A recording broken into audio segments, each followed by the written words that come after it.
Hello friends, ഇന്ന് ഞാൻ വന്നിട്ടുള്ളത് എല്ലാവരുടെയും ഫേവറേറ്റ് ആയിട്ടുള്ള മിൽക്ക് കേക്കിൻ്റെ ഒരു വീഡിയോ ആയിട്ടാണ്. ഈ കേക്കിന് ബേസായിട്ട് വാനില സ്പഞ്ച് കേക്കാണ് വേണ്ടത്.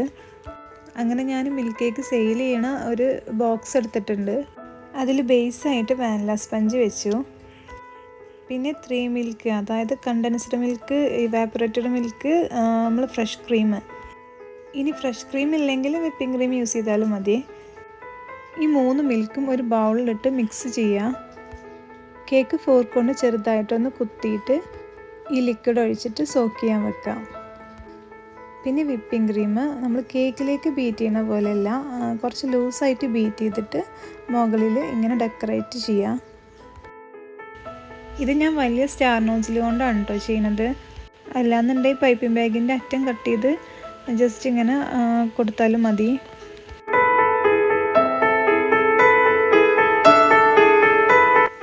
വിപ്പിംഗ് ക്രീം കൊടുത്തതിന് ശേഷം പിസ്താച്ചിയോ പൊടിച്ചിട്ട് ജസ്റ്റ് ഞാനിങ്ങനെ മുകളിൽ ഒന്ന് ഡെക്കറേറ്റ് ചെയ്യുന്നുണ്ട്. ഇത് ഓവർനൈറ്റ് വെച്ചിട്ട് തണുപ്പിച്ചിട്ട് കഴിക്കാൻ നല്ല ടേസ്റ്റാണ്. ഡ്രൈഡ് റോസ് പെറ്റൽസ് ഉണ്ടെങ്കിൽ അതുകൂടെ ഇട്ടാൽ ഒന്നുകൂടെ ഭംഗി ഉണ്ടാവും കാണാൻ. അപ്പോൾ എൻ്റെ ചാനൽ ഇതുവരെ സബ്സ്ക്രൈബ് ചെയ്യാത്ത കൂട്ടുകാരാണെങ്കിൽ ഒന്ന് സബ്സ്ക്രൈബ് ചെയ്ത് സപ്പോർട്ട് ചെയ്യണേ.